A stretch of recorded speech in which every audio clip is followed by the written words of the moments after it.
इस कहानी की शुरुआत होती है सन 1870 में। एक लड़की थी जिसका नाम था डोना।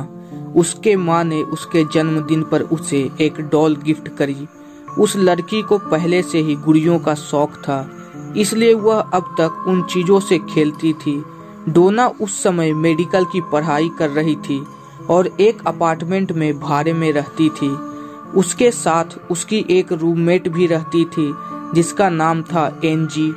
जब उसकी माँ ने डोना को डॉल गिफ्ट में दी, तब डोना ने उसे खुश होकर अपने पास रख लिया और अपने बिस्तर पर रख दिया। पर कुछ देर बाद उन्होंने यह नोटिस किया कि वह डॉल एक जगह से दूसरी जगह पर जा चुकी थी। ऐसा रोज रोज होने लगा। जब वह कॉलेज से वापस आती तो उस डॉल की जगह बदल जाती थी। एक दिन डोना उस डॉल को अपने रूम के बिस्तर पर रखकर गई। वापस आने पर उसने देखा कि वह डॉल हॉल के सोफे पर पड़ी थी। धीरे धीरे यह घटनाएं बढ़ती चली जा रही थी और एक दिन जब डोना और उसकी दोस्त कॉलेज से वापस आए, तब उन्होंने देखा कि उनके रूम में ढेर सारे पेपर हैं जिन पर लिखा था हेल्प हेल्प। इस बात से वह दोनों घबरा गईं, पर उन्होंने इस बात को इग्नोर कर दिया। एक दिन जब दोनों घर पहुंचे, तब उन्होंने देखा कि वह डॉल रो रही थी और उसके आंखों से खून के आंसू निकल रहे थे।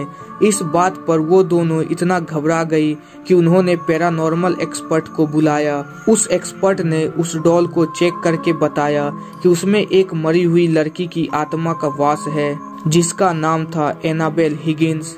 जब उस एक्सपर्ट ने उस डॉल से बात करने की कोशिश की, तब उसने बताया कि कई साल पहले वह इसी जगह पर रहती थी जहां अब वह दोनों लड़कियां रहती है।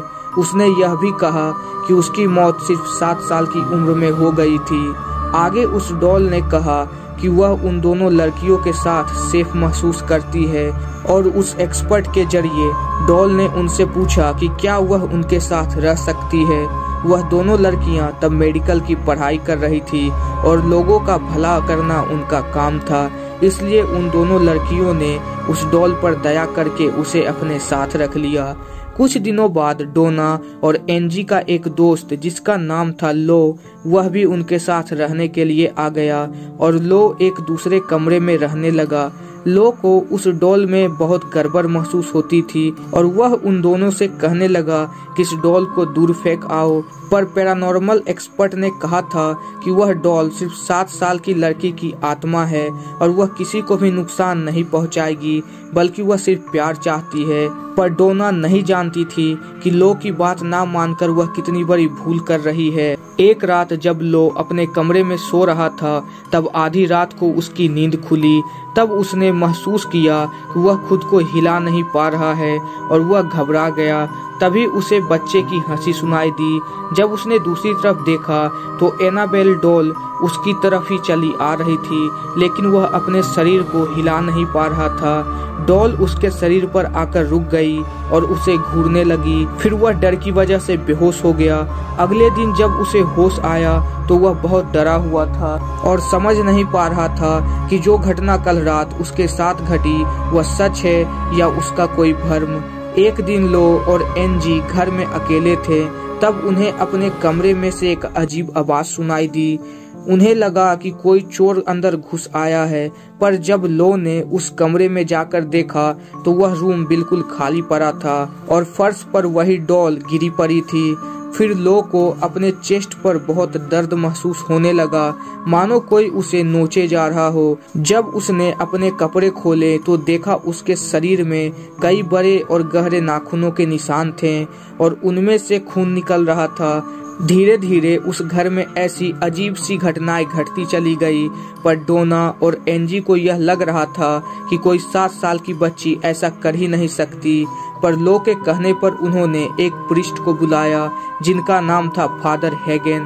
पर फादर हैगेन को ऐसा लगा कि वह इस काम के लिए सही नहीं है। उनका मानना था कि ऐसे आत्माओं की जांच के लिए किसी बड़े प्रीस्ट को बुलाना चाहिए।